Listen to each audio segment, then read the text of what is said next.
Okay, so the announced topic today was to discuss density matrices and entropy, and then link this with what is called the Schmidt decomposition and entanglement. But then talking with some of you last week, I realized that there is some linear algebra here, which not everybody may have seen, in particular with the derivation of density matrices, which use extensively properties of projection operators, which we have discussed, and also something which is called the spectral decomposition of an operator. And I know that these are things which people may have seen, but they may not have linked them together. And the density matrix, together with the concept of an entropy, plays a very important aspect in quantum computing. And it also, a quantity like the density matrices are very important for the understanding of measurements, which is one of the fundamental quantities which we need to understand when we deal with quantum computing and quantum information theories.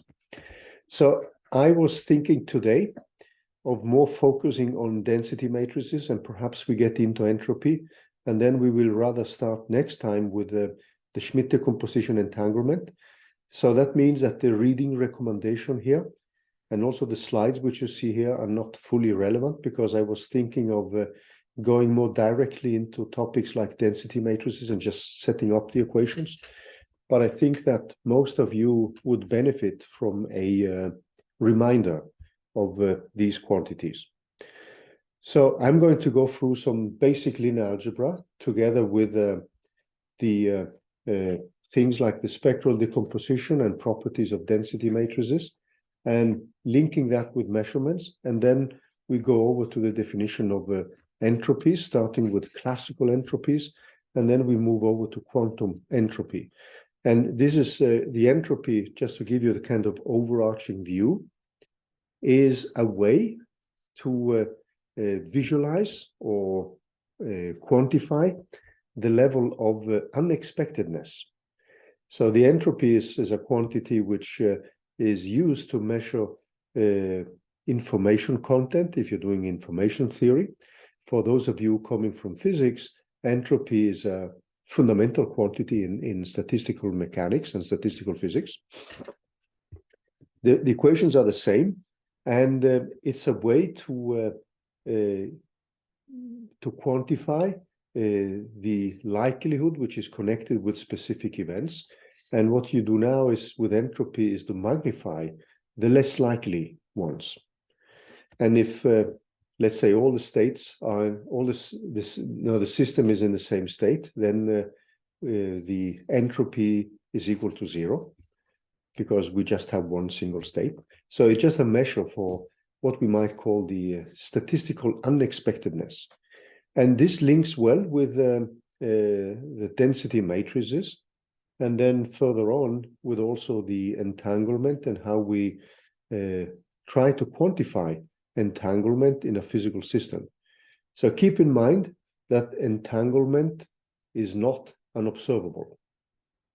And this brings us back to today's topic, when we are looking at measurements and linking that with the mathematical definition of a density matrix.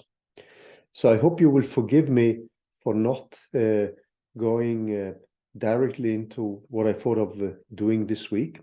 So it means also that when it comes to the reading recommendation, chapter 2 of Scherer contains many of the definitions which are needed. And the exercises for which we presented last week, if you go back to the slides from last week, if you go to the really end of the slides from last week, you will find this exercise set. And I thought of bringing this exercise set up next week, because then we are going to discuss some of these quantities. And we're going to look at the behavior of these eigenstates in terms of the density matrix, and also later on as a way to interpret entanglement. So I want to come back to the exercises next week, but I think this exercise set contains also enough work for this week as well. Okay, so I'm going to switch to the whiteboard here. and we are just going to stay mainly with the whiteboard today, because I think everybody will benefit a little bit from setting up many of these basic definitions. So let me just bring this down. Now feel free again to unmute yourself, ask questions, and so on. So what we are going to look at is first just a quick reminder of some properties of quantum mechanical operators. And the aim here is now to cover topics like the spectral decomposition of an operator, which is a very useful quantity. And I actually wanted to derive that so that you see where it comes from. And many people may not have seen this before. And it's often not that much used in basic quantum mechanics courses either. Now, the next thing which we are going to do then is to look at measurements and the density matrix.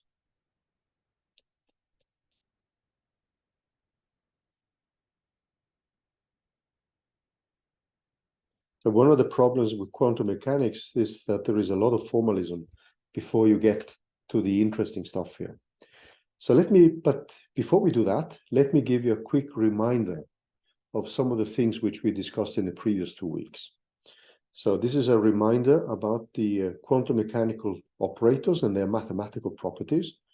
So a reminder about QM operators. So QM is going to be an acronym for quantum mechanics. So we know that the operators are normally what we call Hermitian or self-adjoint.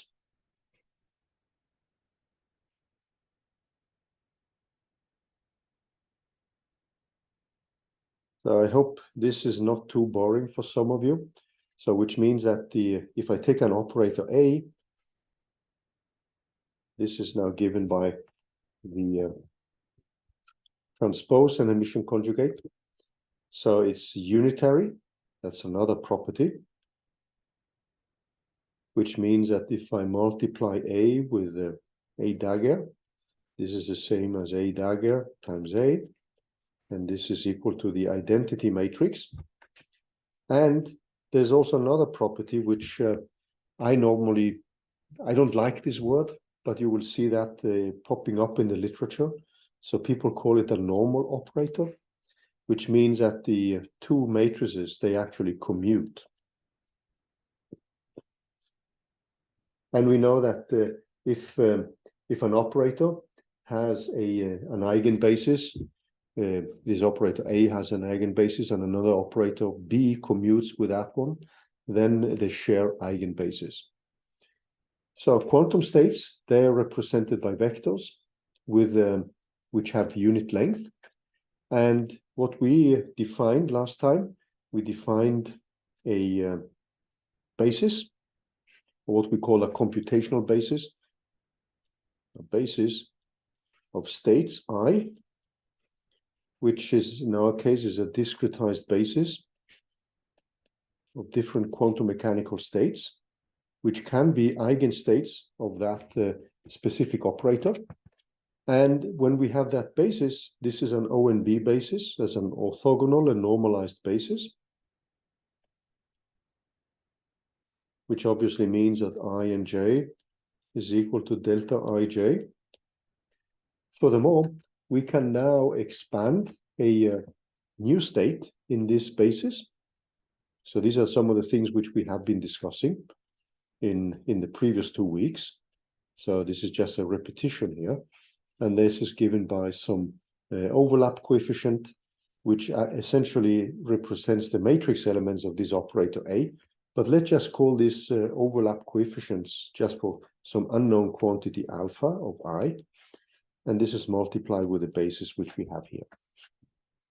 And we know that this constant alpha of I, this is a complex variable, and it represents a transformation of a specific state in terms of an operator, for instance.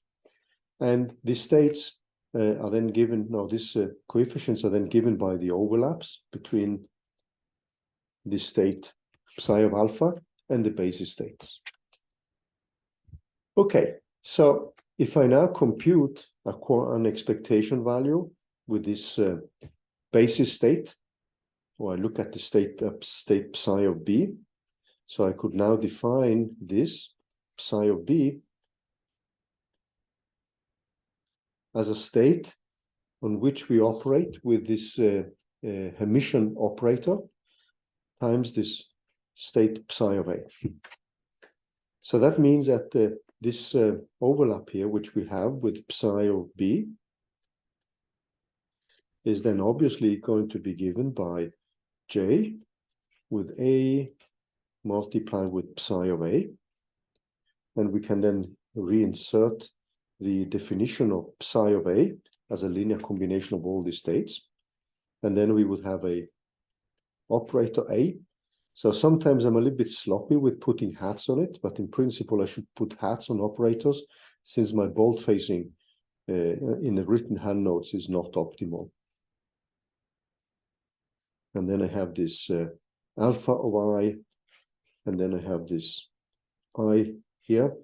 And this is something which we then can easily rewrite as a sum of I equals 0 to n minus 1. And then we have a J and A of I. And we haven't specified whether these computational basis states are, for instance, eigenstates of this operator A. So we have left that unspecified here. But we're assuming now that we can calculate all these quantities. So an example of such an operator is actually the Pauli X matrix, which we met earlier. So let's look at an example just to remind ourselves a little bit about this. So this is the A being given by the Pauli X matrix. And now we have, if we have a state psi of A, and suppose that is given by an alpha 0 with these computational basis states, which we have defined earlier. So let me just remind you of that. So this computational basis state 0 is now given by this state, and then we have the state 1, which is now given by this vector here. So this is typically the kind of basis which we have been using when we want to study, let's say, a 1-qubit system. And you could think of the state 0 if you're manipulating electrons. This could be an electron with a spin up, and the state 1 could be an electron with a spin down. And we use this to be able to quantum mechanically describe bits. So you could think of the state 0 representing bit 0 and the state 1 representing bit 1. And this state psi of A is a linear superposition of these two states. And we know that this matrix sigma of X, when we wrote it, that was actually given by, in this vector notation here, it's given by these two outer products. And that resulted, when you do the algebra, in a matrix 0, zeros, and with 1 along the non-diagonal. And then we have similarly 0, 0, 1, 0. And it's easy to see that when you write it out. And this is 0, 1, 1, 0, which is actually the Pauli X matrix. So this is just one of these examples of a matrix which we saw last week. And as you may remember, last week we also identified this as the quantum mechanical NOT. Classically, the classical NOT gate is quantum mechanically, the quantum mechanical NOT gate is equal to this sigma X, because that is a gate which flipped bit 0 to bit 1. So if we now think of this state B as being a state which is transformed by this sigma X matrix, so the operator A is now given by the sigma X. This is an A. If we do the algebra here, what we would have then is the following. So we have a 0, 1. I'm just writing the sigma X in terms of an outer product. 1, 0. And sometimes when you do the calculations, it's easy to, perhaps it's easier to actually rewrite it in terms of matrices and vectors. So this is an alpha 0, and then we have an alpha 1, and then we have the one state. And when we do the algebra here, what we get is alpha 0 multiplied with 0, 1, 0, 0. And then this is multiplied with 1, 0. And then we have plus alpha 1, 0, 0, 1, 0, multiplied with 0 and 1. And when we put everything together, then what we get is that this is alpha 0 times 1. So we flip the bits and times alpha 1 times 0.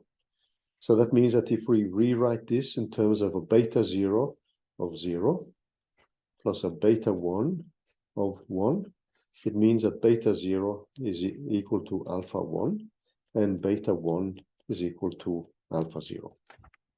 So this is just one example here. And the state psi of b is actually nothing but this 0 times alpha 1 complex conjugate plus alpha 0 complex conjugate multiplied with 1. And now remember that 0 and 1 are now row vectors. And then one of the things which we defined thereafter was the projection operators. So we can define the projection operator on any type of state. So let's just quickly remind ourselves about that. And when we define the projection operators, what we have then is the outer product of any state vector. So we are not limited to different types of state vectors. So it's always so the operator is also called just a projector. And the outer product of any state. So that means I can define this psi of A, the outer product, psi of A, and I can label this as a P of psi of A. So this is just a kind of notation which I'm going to use here.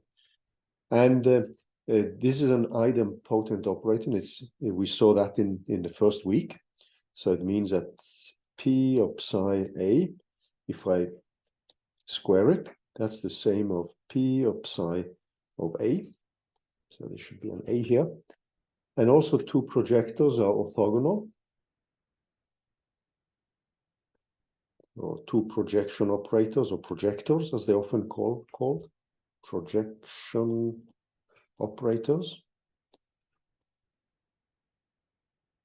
They are orthogonal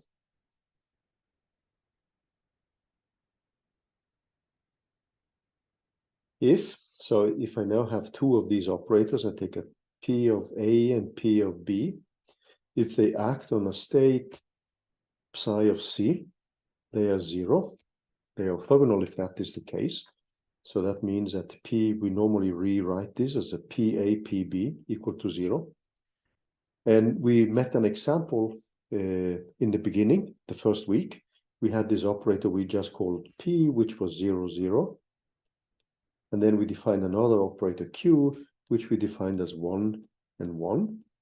And then we see easily that P plus Q for this 2 by 2 matrix case is equal to the identity matrix, because it's equal to just 1, 0, 0 plus 0, 0, 0, 1. So we did that in the very beginning. And these operators also commute. Now, why do we need this? Now, this is needed because now we are going to look at something which is going to be useful when we look at operators, and that's called the spectral decomposition of an operator. So what I'm doing today is more to focus on basic mathematical elements, which we are going to need in the definition of the density matrix. So instead of me just stating that the density matrix looks like this, I wanted to give you the mathematical background which leads to these expressions. And essentially what I'm doing today is just basic applied linear algebra. So the spectral decomposition of an operator, let's now bring up some of these definitions which we need. So we are going to have a vector So we just let the state psi, that is be a vector in the Hilbert space of n such states. So be a vector in, and when I write this h of n here, that is a Hilbert states which now has n vectors, so it's n-dimensional, or there's length n. And what I'm also doing now is, so we let this be a vector in the Hilbert space, and this operator n is now a normal operator, as we defined earlier.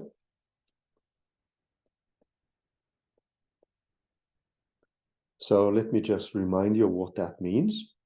So it means simply that if I now take the this relation which you see here, this holds, and we are also dealing, since we are dealing with quantum mechanics, we are only interested in Hermitian operators, and we are also only, as we mentioned last week, only interested in unitary operations. So we are interested in operations which preserve the length of the different vectors which we have. And unitarity is essential in quantum mechanics because that gives us the reversibility. So just remember that quantum mechanics is a theory which is deterministic, but it has a probabilistic determinism. And everything will be linked with the probability interpretations. And you will see that quickly now. So we are just going to let this be an operator. And what we could assume now, we could let this state psi be an eigenvector of this operator A. So let psi be an eigenstate, an eigenvector, and then we have the corresponding eigenvalues. So this forms eigenpairs. So be an eigenvector so that A acting on psi is now given by lambda times psi. And we know that if I act with the unit operator, I, on this psi, this is simply equal to 1 times psi. So I is given by just this matrix of dimensionality n times n, but which has only ones along the diagonal. And we know that then, if we take these two equations and subtract them from each other, we can rewrite this as a minus a lambda times the identity matrix, and then multiplied with this state psi, and this is equal to 0. So I'm just subtracting the two equations which you have. And actually what I'm doing now is that I'm rewriting this equation which you see here. I rewrite this as a lambda times I multiplied with psi, and then I subtract the left-hand side and the right-hand side. And what we can do now is also, and we are coming back to this next week. So next week with the exercises, we are going to analyze this in more detail by running calculations. So with exercises, so this is the diagonalization of the 4x4 matrix. We are going to study this case in more detail. So next week with exercises, we will express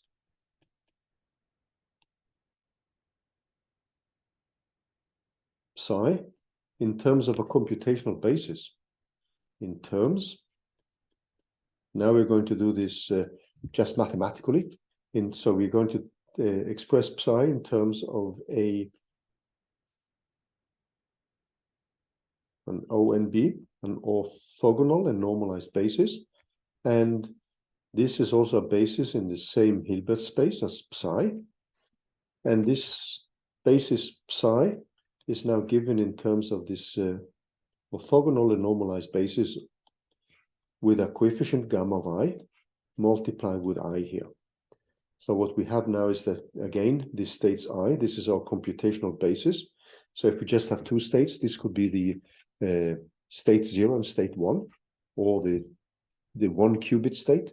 If we go to this 2 qubit state, which we discussed last week, a more composite system, we would then have 4 states, etc., etc., and we can continue like that. So if we have 3 qubits, we would get 8 states. And this just continues as 2 to the power of the number of qubits which we have. So here we would have a set of states of 1 up to a state n minus 1. And that spans our Hilbert space here. And then that means that with that, we can rewrite the eigenvalue equation.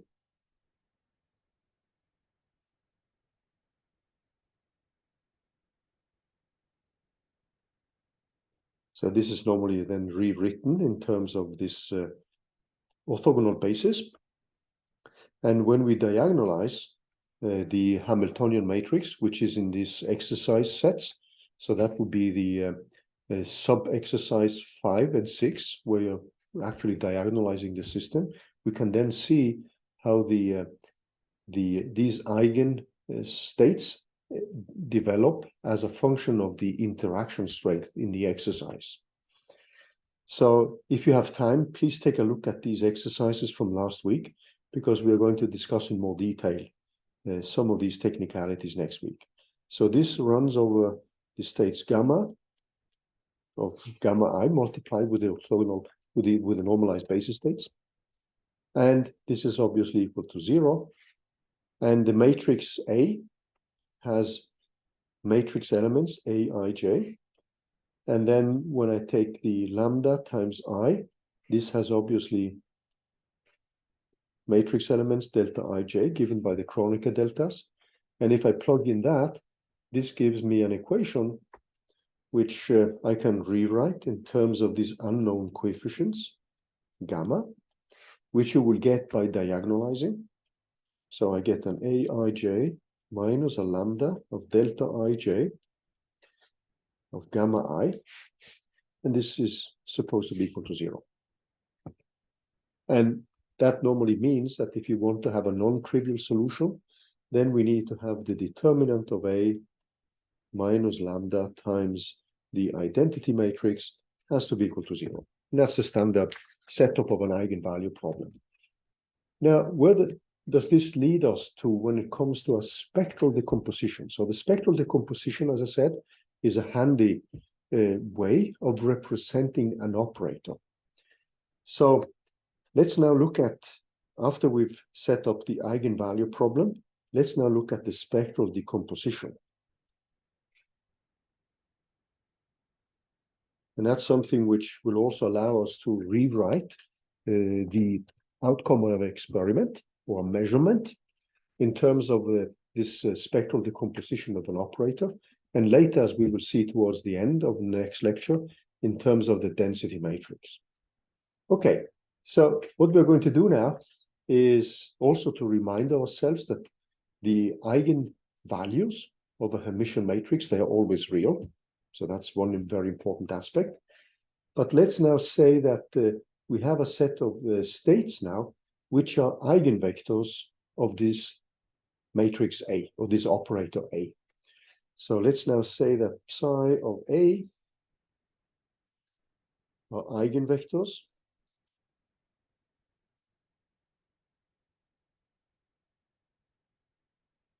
of this operator A in this Hilbert space of length n, or dimensionality n.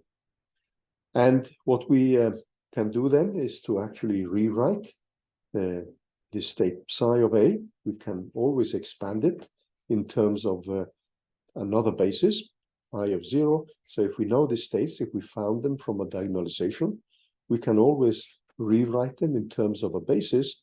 And let's now call this alpha of I as the overlap coefficients multiplied with a basis I.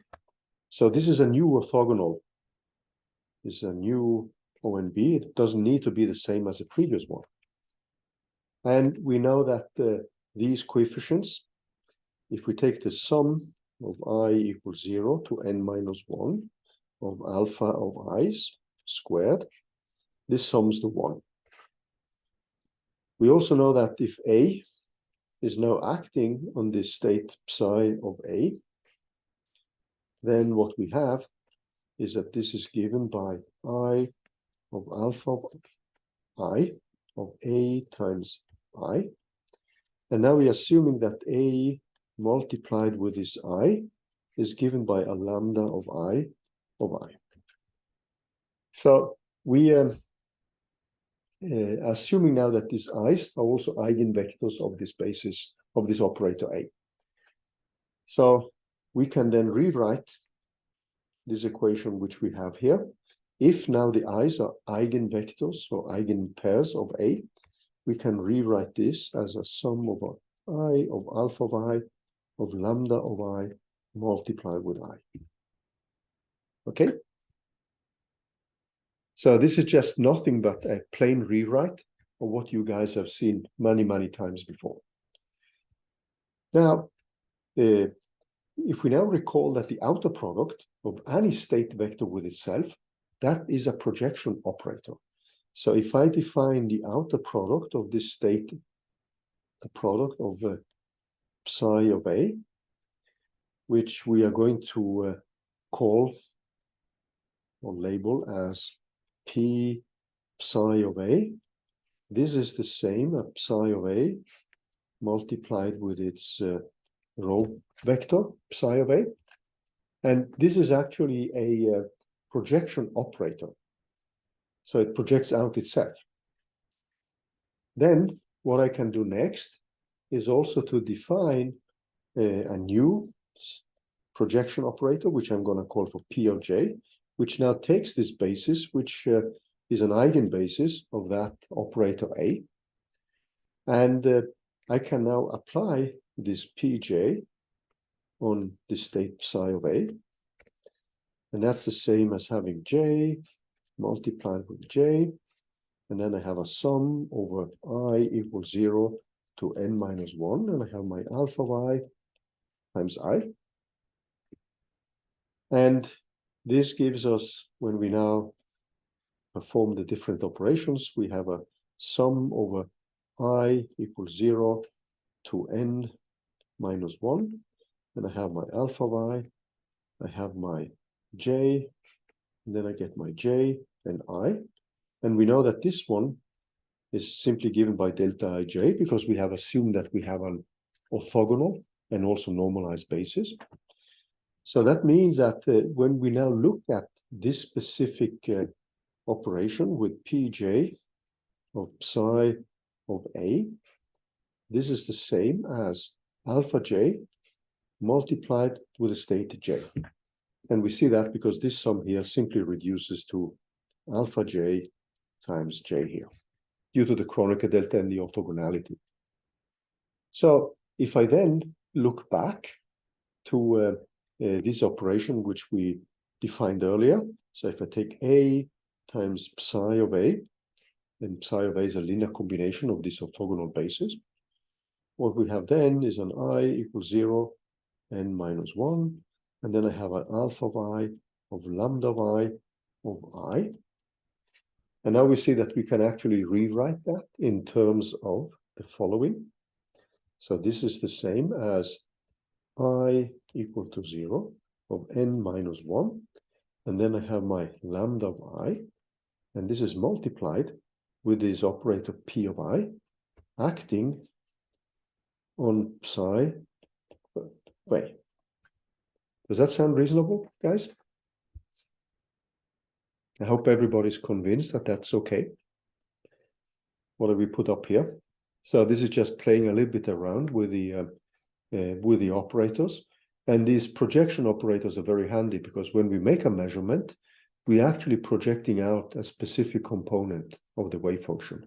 So the wave function will always be a linear combination of different orthogonal basis states, or what we call the computational basis. Later, we are going to link this with experiment, and that's a little bit more complicated, but we're coming back to that.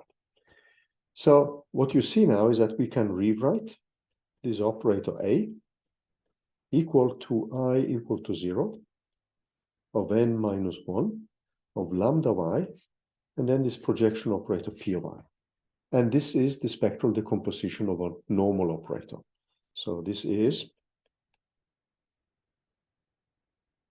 the spectral decomposition And we are going to use that when we are looking at the density matrix, because there are some expressions which can be very compact and sometimes difficult to retrace if you haven't seen these intermediate steps before. So again, I hope you don't get offended if I repeat some of the basics of the linear algebra related to quantum mechanics. So that's a spectral decomposition of a normal operator. So that's an operator which multiplied with its self-adjoint, Hermitian self-adjoint, actually commutes. So it's of a normal operator A.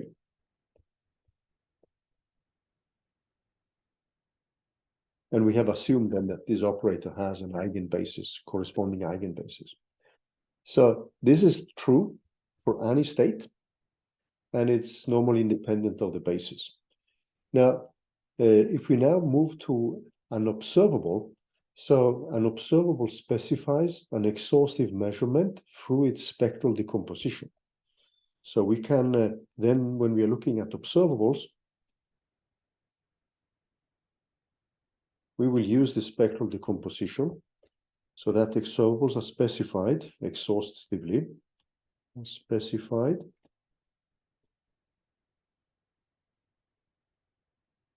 by measurements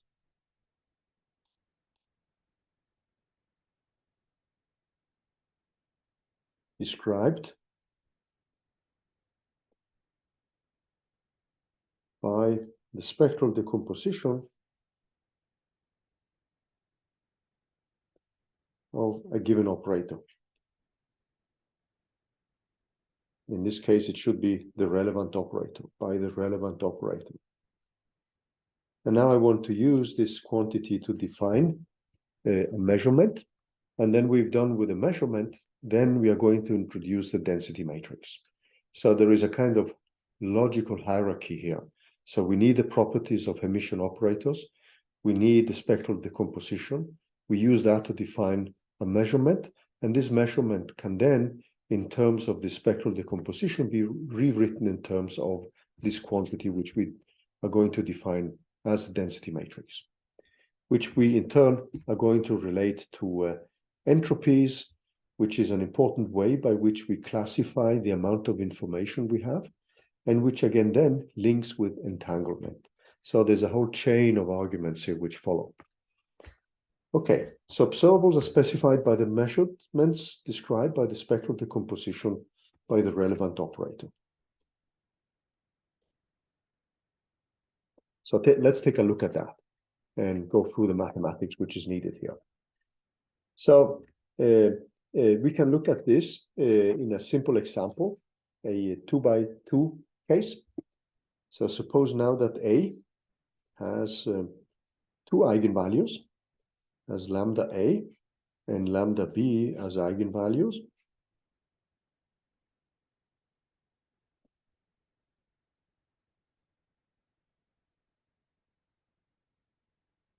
Then the and it has corresponding eigenvectors and A and B as eigenvectors. So this is just an example of the spectral decomposition, and B as eigenvectors. And we can always expand these in terms of an already existing orthogonal basis.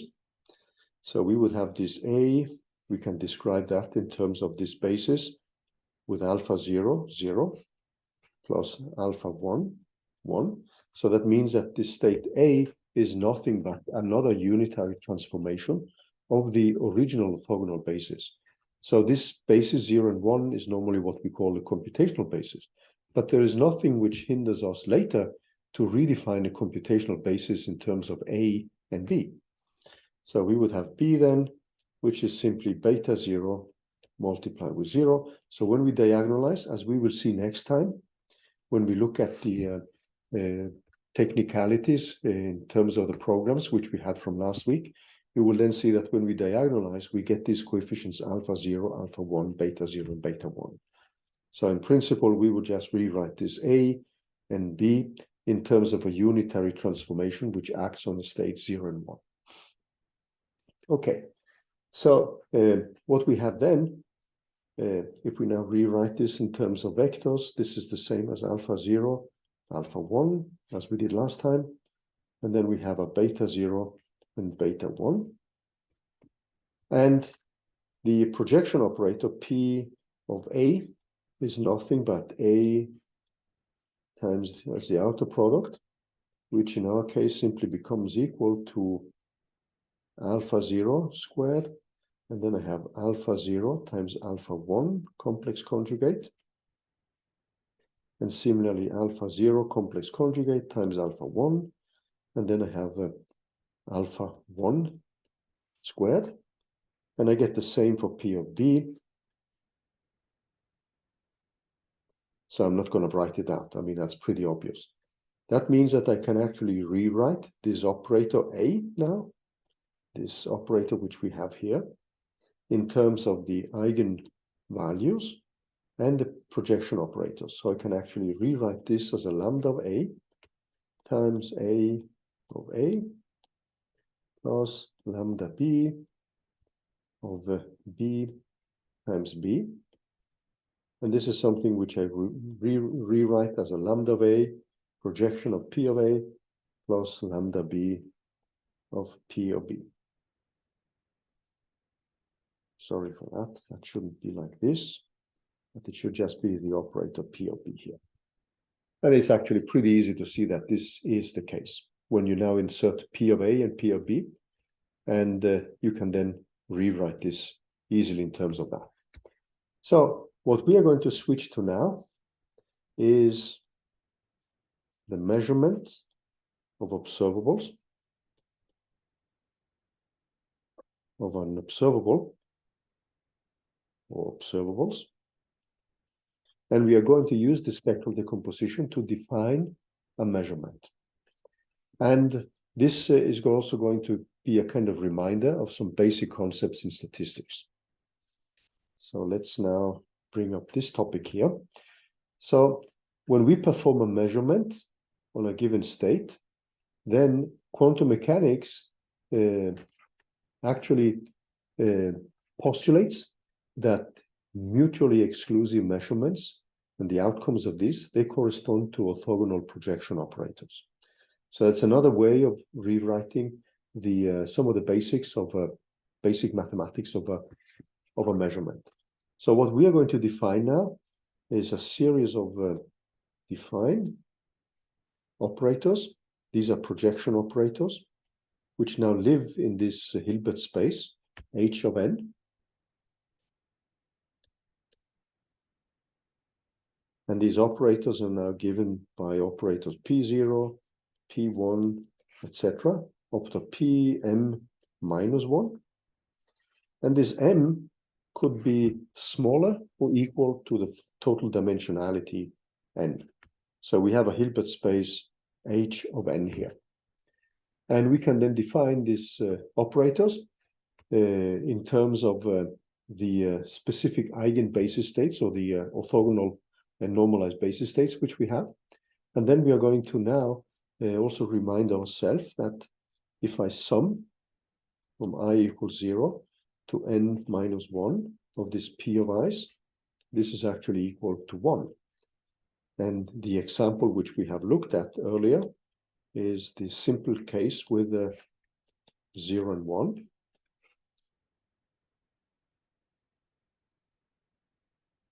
And in that case, we know that we have two matrices. So we have a P0, which is just 1, 0, 0, 0, which is 0 outer product of 0 with itself. P1, which was 0, 0, 0, 1. And that's given by 1 and 1. And we see now that if I take P0 plus P1, this is nothing but the identity matrix. So we should write this as the identity matrix here. So that's just one example to remind you of some basic properties of these projection operators. So if I sum up over all the set of projections operators I can make, then I should fulfill the completeness relation. Now I see that I'm running a little bit over time. So what we're going to do after the break is to define a measurement in terms of the spectral decomposition. And when we have done that, then we have what we need to define the density matrix. And then from the density matrix, we are going to continue with the entropy. And then from that, we are going to look at entanglement, which will be more the topic next week.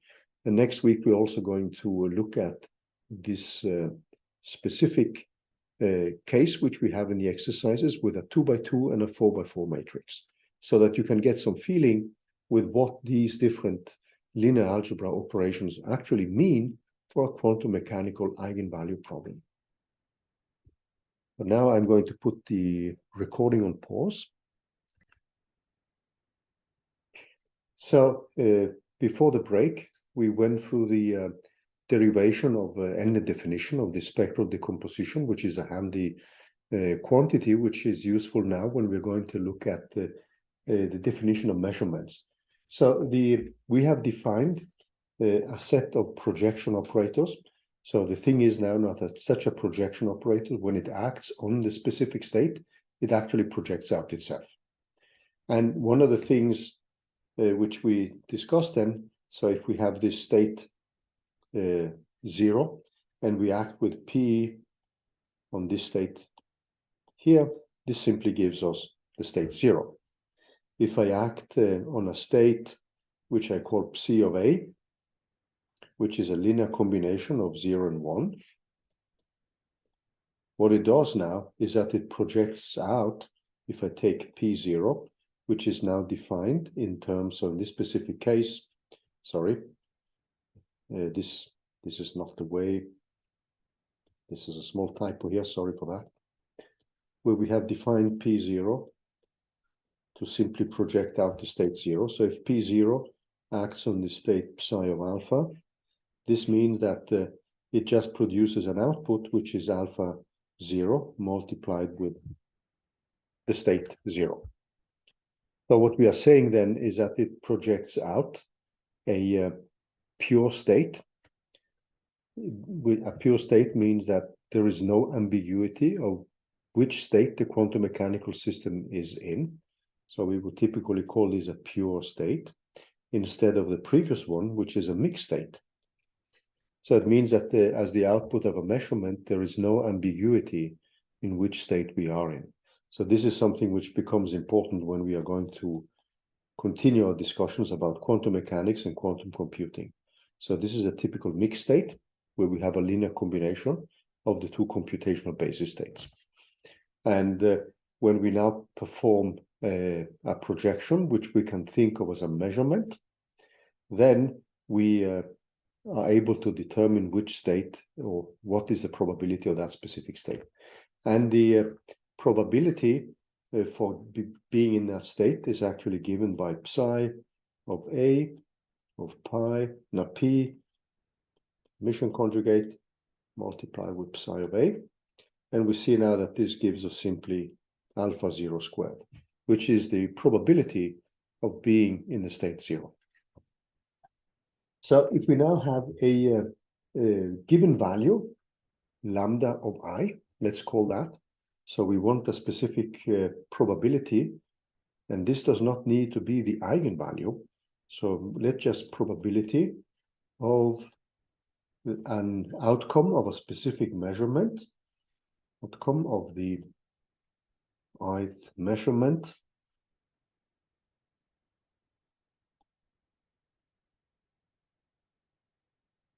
And let's say that this outcome is given by lambda of I. So as I said, it doesn't need to be an eigenvalue. This quantity then has now the following definition. So I'm going to write it like a probability of lambda of I. And this is now given by the projection of a specific component I acting on a state psi A. So this is the original state which we are in, and you could think of this like the simple case which we have here with just 2 bits, 0 and 1.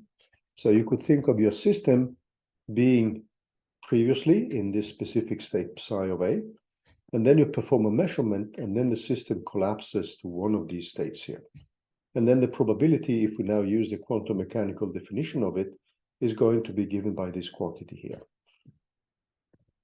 And we can generalize this now to a general wave function psi of A, which is the state the system is in before the measurement. And then the probability for one specific outcome, let's say this is the outcome after a series of measurements, and that specific outcome has this definition which you see here. So this is a quantum mechanical definition, which we now have rewritten in terms of the projection operators. And we can rewrite this as we have seen before. This is now given by POI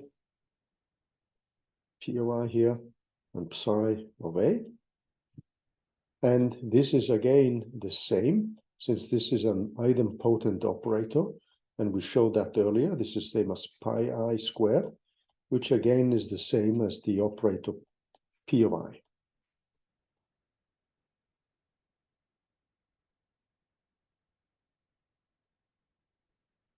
And it's actually pretty easy to see that this is the case. And as we also demonstrated before the break, for the simpler case with a 2x2 case, as we saw here, the sum of all these probabilities is equal to 1. Actually, no, sorry, the sum of the operators is equal to 1, and that means that the sum of all the probabilities is also going to be equal to 1 here. So that means that if I now sum, due to these properties of the projection operator, if I sum of all the possible events which I have, the probability of lambda I, this is going to be equal to 1 here. So this is the total probability for all the possible measurements which we can do. And these measurements, they can also define the post-measurements normalized pure quantum state. So this state which we obtain here from this operation is what we normally call a post-measurement, and it normally assumed to be normalized, pure quantum state. So we can write that out. So the post-measurement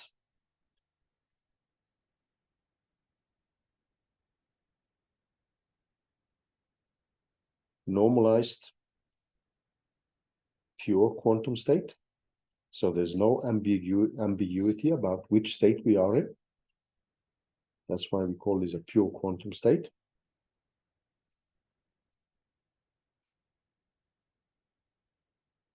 So the post-measurement of that state after this measurement and with the outcome lambda I, that is simply given by a P of I multiplied with the state psi of A. And this is divided by the normalization constant, which is the same as this probability, but with a square root of it. So that's the normalized state, the post-measurement state, the pure state here. So we can look at this as a simple example. So let's take a look here, again with the 2x2 matrix for the projection operators. So we can now define a state, psi of A, which is given by some coefficient alpha of x multiplied with a state x. This is a computational basis state, and a state y. And we are assuming that x and y are equal to 0, so they are orthogonal to each other. And then we have another state, psi of b, which is given by some beta of x multiplied with x plus some beta y multiplied with y.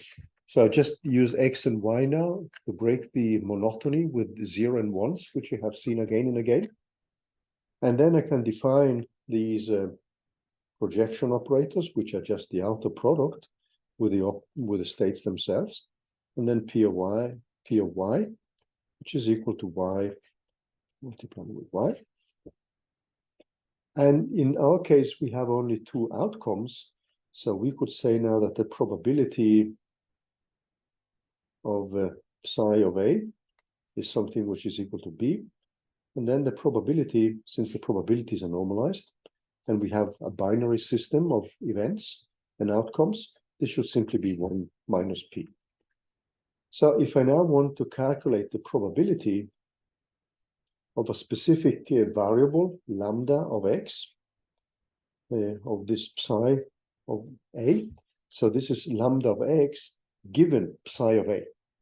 The way you read this, so this is the probability of an observation of lambda of x given that you were in psi of a. So if you now do that, you can easily see that this is the same as psi of a. And since we are looking at the x component, which is the one which we have here, given that we were in a state psi of I, if I use this definition of the probabilities, this is the same now as p of x squared, which is the same as p of x, which is psi of a, and this becomes alpha of x squared. And then similarly, I can now calculate the probability of this lambda of x, given that we were in the state B. So we don't know, or we may have many states which we can be in.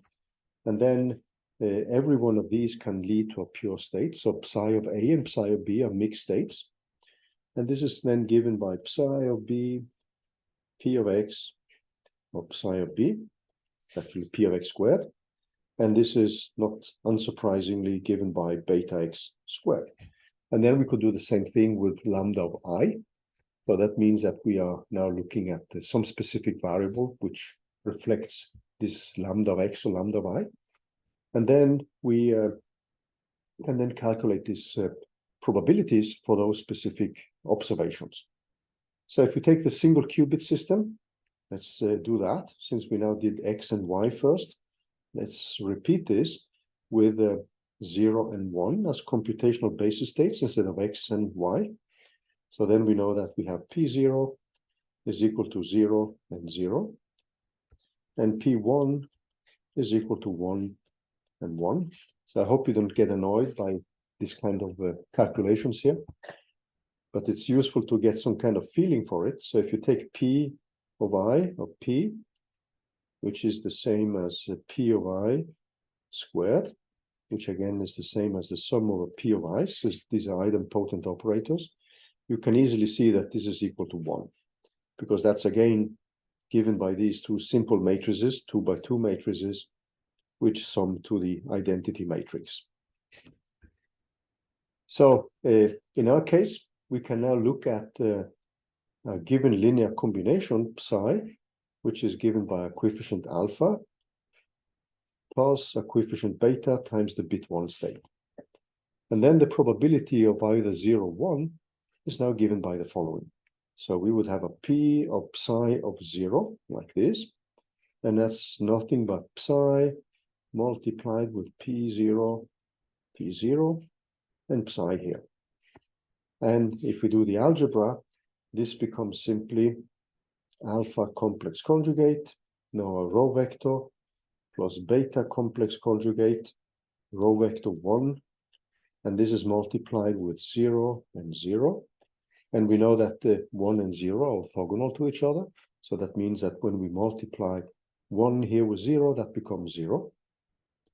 And then this is multiplied with alpha of 0 plus beta of 1. And when we do the algebra here, we simply get that this is equal to alpha squared. And if I now do P of beta of 1, that specific pure state, you will obviously see that this is equal to beta squared. So that's the probability of finding the pure state in state 1, and the other one is the pure state in state 0. And if we now make a choice where these coefficients are equal to 1 over square root of 2 of 0 plus 1, suppose this is a linear combination which we are able to make, then what we get then is that alpha squared is equal to beta squared, and that's just simply equal to 1/2. And that means that the post-measurement pure state, and now we're putting 0 here, so that's the one with 0. This is the same as P0 multiplied with the state we had, this state psi, which we defined in the beginning. So this is the specific state, which is a linear combination of the two. This is now given by the state psi. So this is the post-measurement state. And sorry, not psi 0, it's just psi. This is a state which we have, the before measurement state. And then we perform a measurement, and then that collapses to a pure state or unique state here. And that's given by the square root of psi. And then I have P0 squared psi. And when I put in the numbers here, this gives me alpha divided by alpha. So that means that this simply has length. It has value 1, the absolute value, when they want to take it, except that there could be a phase difference. But normally when we do observations, we cannot observe this kind of global phases. And this other one is going to be given, and I leave that as a small exercise to you guys. And this is given by this state here. So in this specific case, it's pretty simple to actually calculate the post-measurement state to which it collapses. Now, what we can do now is to use this in our discussion of the density matrix. And what we are going to do here is the following. So we are going to rewrite this probability. So if we now take a general case, a general state,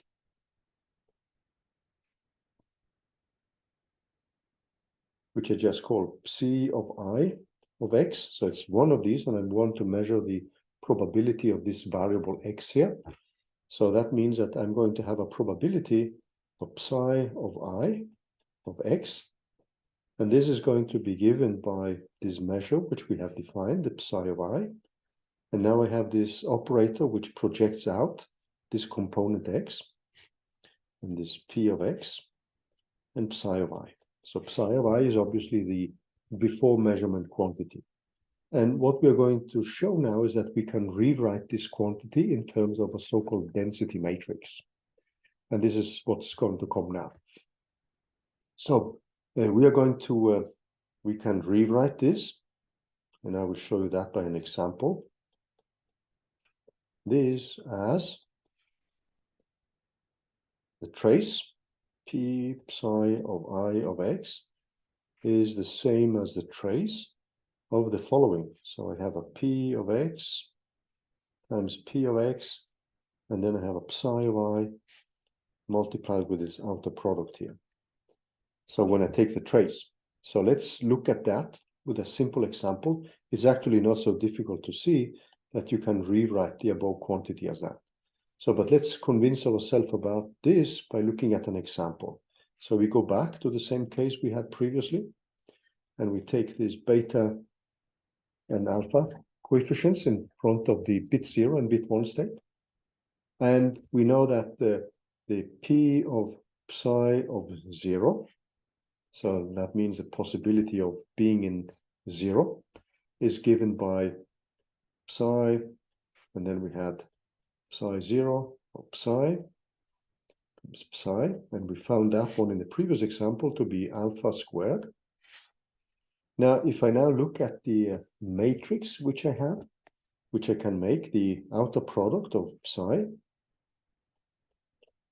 the outer product here is given by alpha squared, and then I have alpha times beta complex conjugate, and then I have alpha complex conjugate times beta, and then I have beta squared, like this. So if I then also plug in P0 times P0, this is the same as P0, which is the same as 1, 0, 0, 0. So if I now calculate the product of these two matrices times alpha squared, and then alpha beta, and then alpha complex conjugate times beta, and then beta squared. What I get then is the following. So I get a new matrix with some elements which are 0, but I also have some non-diagonal ones which are non-zero. And then I get 0 and 0. If I add P1 and P1, then I obviously get back the full matrix, which is the outer product of psi with itself. Now, if I take the trace of this one, of this specific matrix, so I'm just going to put dots in here to indicate that that's the same matrix. The trace is just the sum over the diagonals, and that's alpha squared. So what I gave you up here is just another way of rewriting the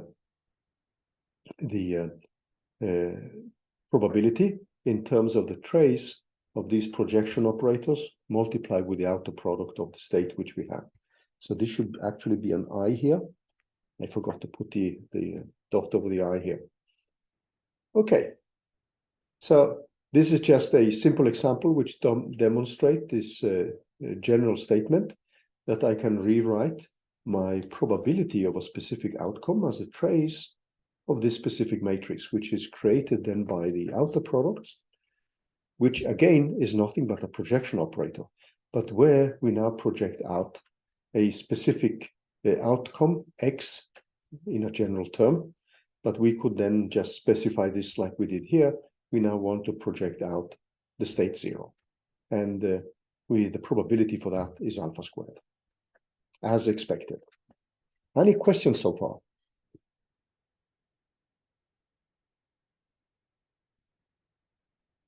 Okay, so what I wanted to do now is simply to say that we can now use the spectral decomposition. So the eigenvalues of the probability is obviously the probability of a specific event. So I can now use the spectral decomposition to rewrite these projection operators in terms of their eigenvalues. So I would now have a general probability of P of x. So the probability for this event x is simply now given by the sum over all the possible projection operators which I can calculate. The eigenvalues are this P of i's, the probabilities. And this is P, this is the operator, P of psi I of x. So that's the basically the spectral decomposition of the total probability. And we're now run over all the possible projection operators which I can make. And then their eigenvalues are given simply by P here. So this is nothing but a rewrite of what I did earlier. So let's just scroll back here a little bit. So if we go back to what we defined before the break. So we defined the operator A now in terms of its eigenvalues times these projection operators. So we could then rewrite this specific operator A in terms of the projection operators, which are given by these quantities here, times the respective eigenvalues. Now, in our case, the eigenvalue for the probability is actually given by the coefficient squared, or the single probabilities. So what I've done here is simply to rewrite the probability. So this P here, which you see here, this is the total probability. And that's given by the single probabilities multiplied with this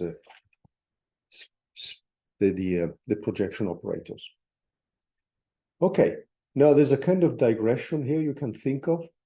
If you think back to statistics and you think of terms like the joint probabilities, the marginal probabilities, and then you have the conditional probabilities, and some of you may also recall something which is called Bayes' theorem. So there is a link here with what you see. So this would now be the total probability, which I have defined in terms of the individual ones, which are the eigenvalues, multiplied with these operators. So there's a small digression here.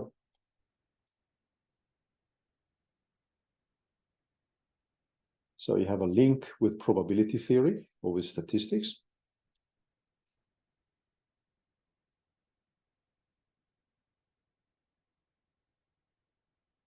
So if you think of statistics, what you would have is something which is called a joint probability for two events.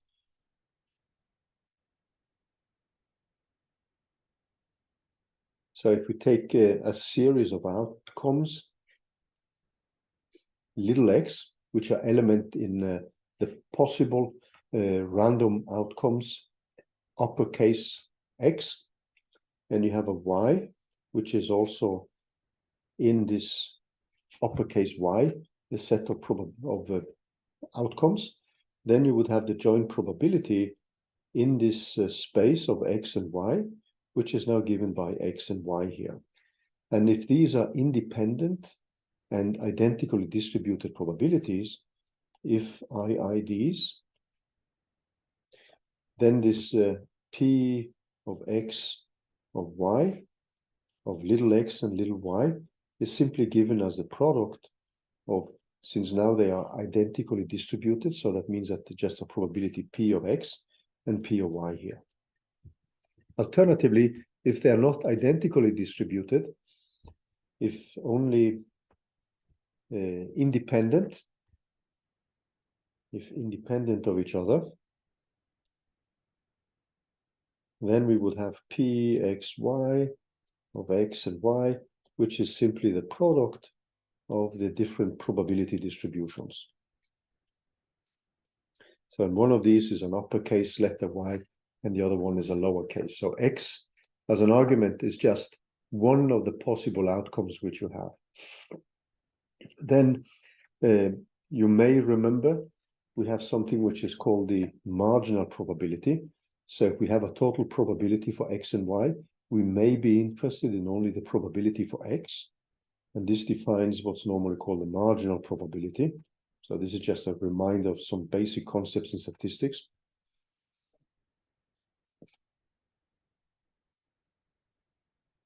And the marginal probability is now given by, if we are looking at the variable x here, that is now a sum over all the y's which can occur in this domain of events.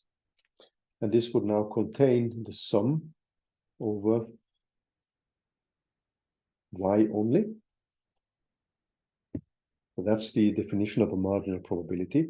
And this applies for all the x's which are element in this domain uppercase letter x. So this defines the marginal probability, and often that's the quantity we are interested in. So you can think of what we have up here as a kind of marginal probability for just x, but where we now are summing over all the probabilities which exist. And then we have something which is also called the conditional probability, which some of you may have seen before, which is just the usage of the product rule in statistics. So I could now have the probability of y given x. So we would have a specific outcome, little y, with a given little x. And that's normally given by this P of x of y of x and y here, divided by P of x of x. So this is just using what's called the product rule of statistics. And there's an assumption which is made that if P of x is 0, then that implies that this P of xy is also 0. That's a kind of assumption which is made in statistics. And if they are independent variables, this simply simplifies to P of y. So if independent,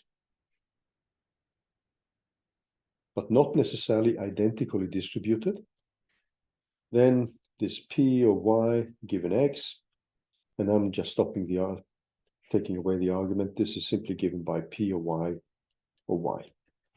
Because P of x, y is simply the product of P of y times P of x. And this normally defines this marginal probability.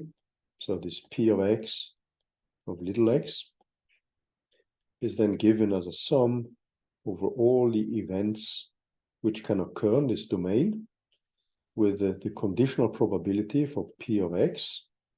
So X given little y multiplied with P of Y, the probability of that one. And that defines the marginal probability. And from that one, you can derive Bayes' theorem.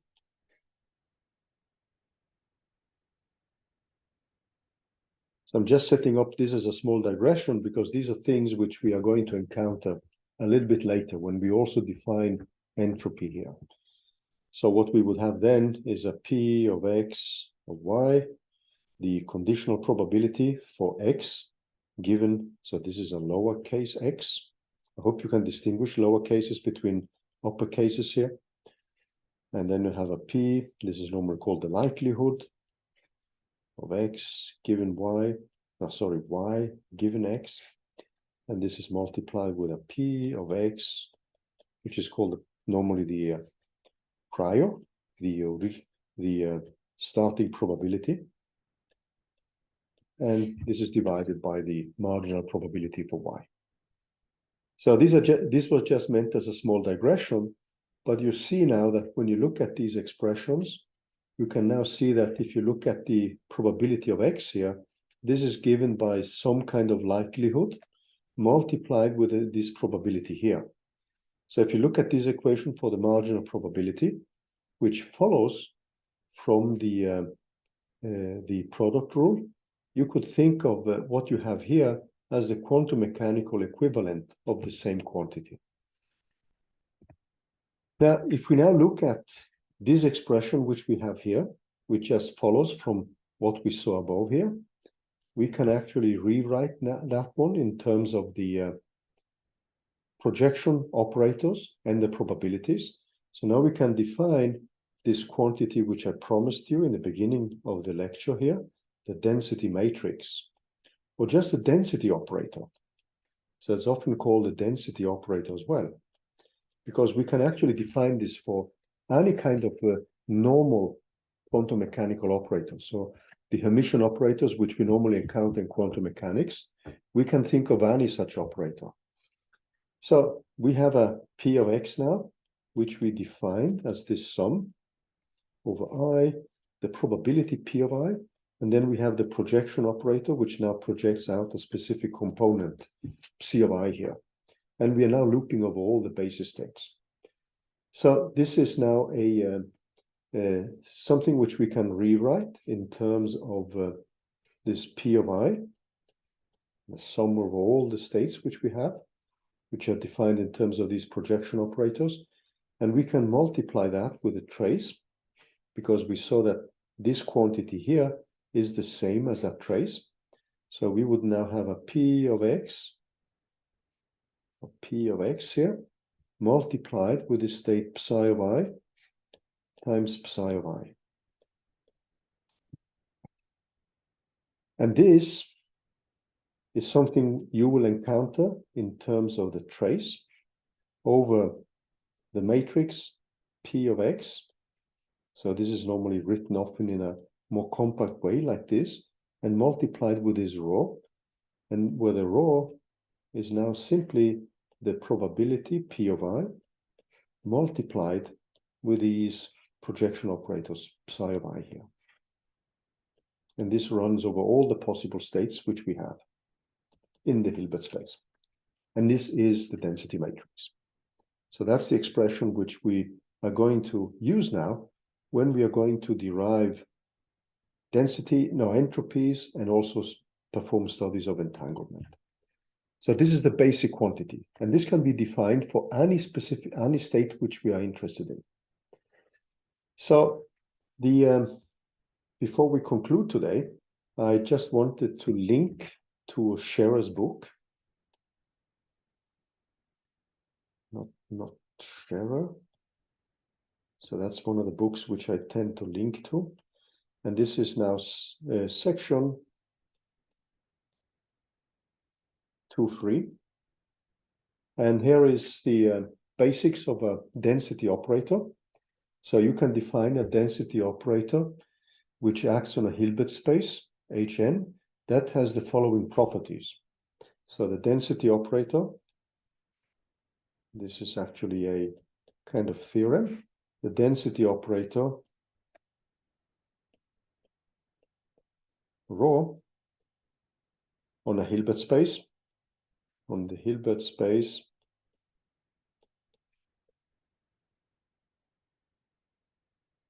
Hn has the following properties. And the exercise I'm giving you now at the end of the lecture today is actually to look up this section 2.3 and actually go through the derivation of these properties. So it has the following properties. So there is a probability. There is a probability pi, which is a real number, by the way, and that satisfies.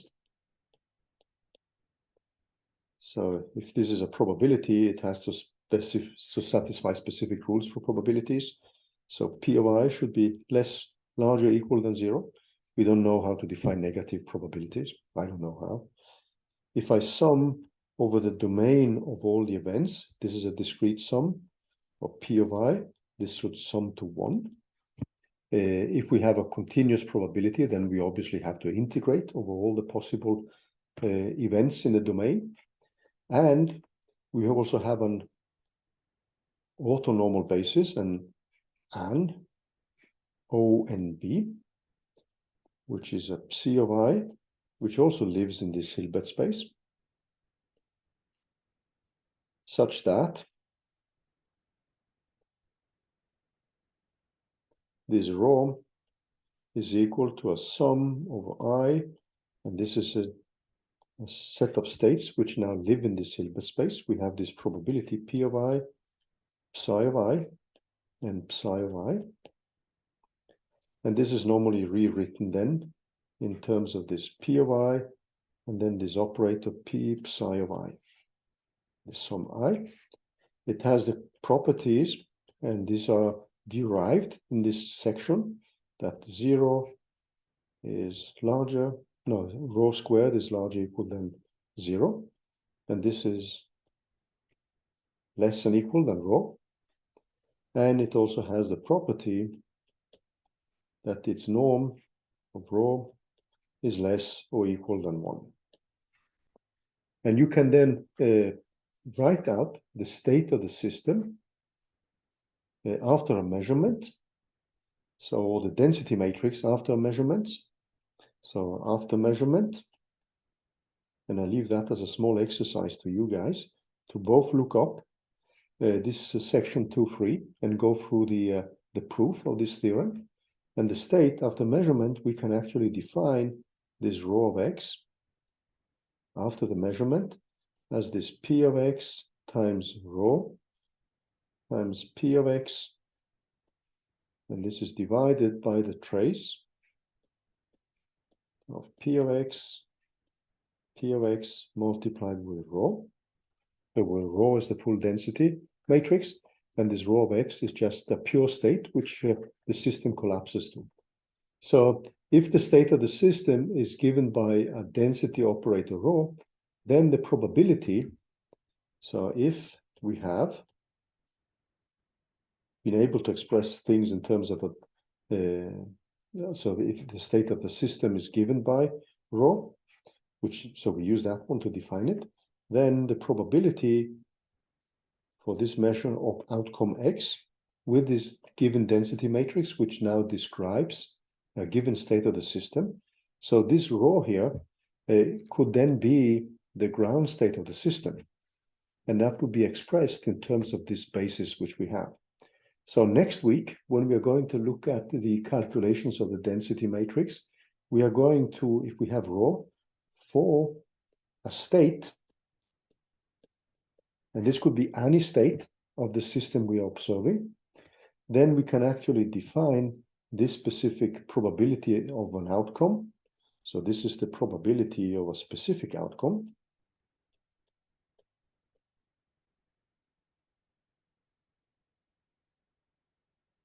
Then this is something which we can define in terms of the trace of this quantity rho multiplied with the specific projection which we are looking after, as we defined earlier. So these are the kind of compact notations which we are going to use. And I wanted actually to spend some time on deriving these expressions, because often what you will see in many textbooks is actually expressions like this, and then you may wonder, where do these expressions come from? So I hope these kind of steps which we went through today, through the derivations, starting with properties of Hermitian operators, going through the spectral decomposition, and then using the spectral decomposition to define measurements. And then we could rewrite these measurements in terms of this matrix, which we call for the density matrix. And this becomes an operator, as you can see here, because this quantity which you have here is actually an operator. So you should think of the density matrix as an operator. And we can use that to define a specific state. So this could be the ground state of a system. And if we have that, then we would have the density matrix for that. And we could look at a specific outcome, let's say X, on the ground state of the system. And these are things which we will discuss with examples next week. But this also leads to the next topic. So these are the things which are going to come next week. So I realized yesterday that I needed more time, because I didn't want to throw these equations at you, because it takes some time to see how you reach these equations. So we are actually going to use the density matrix and rho. And then based on this one, we are then going to move over to entanglement.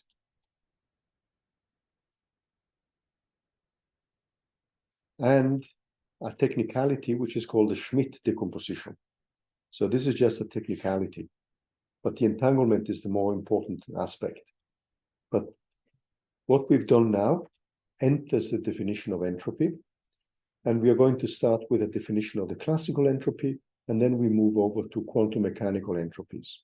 And when we have these elements, then it's easier to discuss things like entanglement and what it means. And we are going to use these examples, which we have in the slides from last week, with a 2x2 and a 4x4 matrix to study the density matrix numerically as a function of the specific Hamiltonian we have. And we're also going to look at calculations of probabilities for specific outcomes. And we're going to look at entropy and how that is used to define or to quantify, which is better, to quantify entanglement. So this ends today's session. And next week, we are going to start with entropies and its link with entanglement as a measure to quantify entanglement.